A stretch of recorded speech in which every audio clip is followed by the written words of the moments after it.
jàmm ci AGT News chaîne bi leen di jox xibaar yi wér te wóor abonné leen ngir dara bañ leen a raw. AGT News.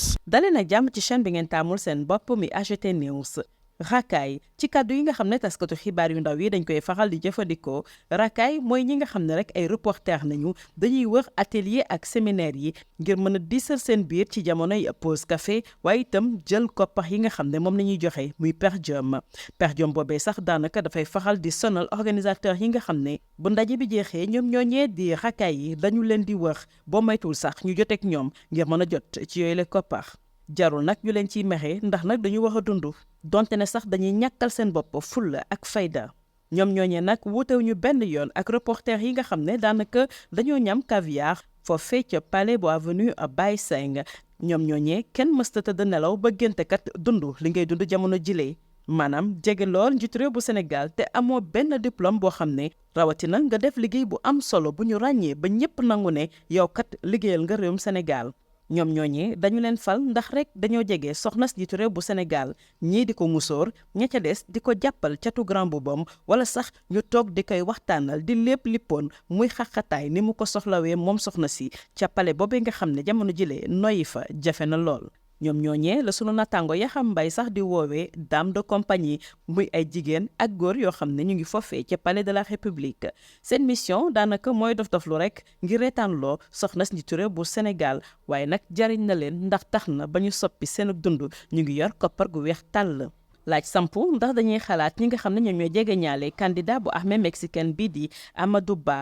soxlawul ñuy joxe turu conspirateur yooyee nañu xool rek ñi nga xam ne tey ñoo wër njiitu réew bu Sénégal nga xam ne dafa mel ni rek ci misaal am pax mu ñu nekk ñu bëgg ko caa dugal waaye ñoom sori nañu lool pax moomee ñoom ñooñee bëgg rek mu wéyal mandat bi ay weer ci kanam ñenn ñi sax dem nañu ba yaakaar ne mën na ko wéyal ñaari at ndax nag xam nañu ne bu njiitu réew bu Sénégal Macky Sall wàccee ci bopp réewum Sénégal daanaka seen tàngee taxaw na ba noppi. rawatina ñi nga xam ne nag ñoo nekk ca palais de la république amuñu benn xëy seen xalaat sax daanaka sorewul ñooñu ñoo gën a nax a sonn fi mu nekk nii ñoom ñooñee kon ñooy dem fële ca Dubaï di fa def ay week-end ak yu kenn xamul ñooñu ñooy bande de racailles rentiers de la république yi nga xamante ne tey ñoo bëgg jël réewum Sénégal téye ko ci otage tax nag ba stabilité bi fi mu nekk nii xaw a xajam ci wàllum koom-koom li ma jàngatu kàccox bi génn ci yéenekaay bi di Le Témoin.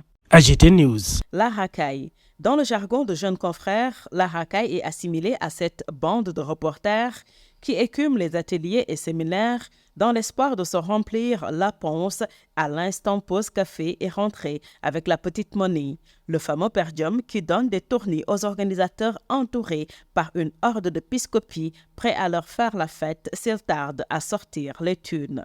Ne leur en voulez surtout pas, il faut bien qu'ils vivent, même en y perdant le peu de dignité qu'il leur reste. Rien ne différencie cette race de reporters de ceux qui ont découvert le goût du caviar en arpentant les couloirs du palais de l'avenue Baye Seng et qui ne rêvaient jamais dans leur vie de se retrouver à une station où ni leur diplôme, encore moins leur trajectoire ne leur donne droit.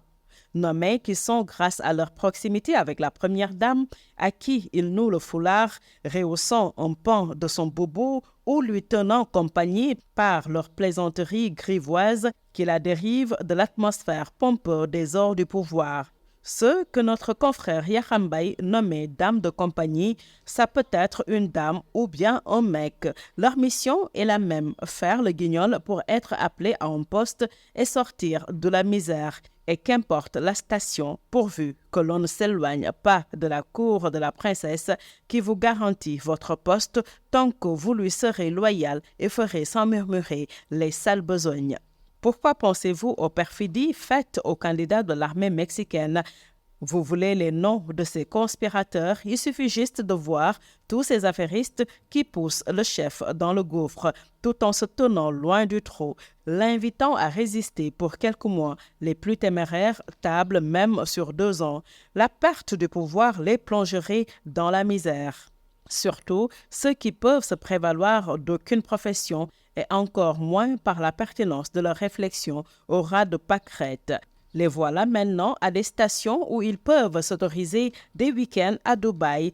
C'est cette bande de racailles, les rentiers de la République, qui semble tenir en otage ce charmant pays. compromettant sa stabilité dans un environnement économique contraignant. Telle est la rubrique de Kachorbi parue dans le quotidien Le Témoin. AGT News.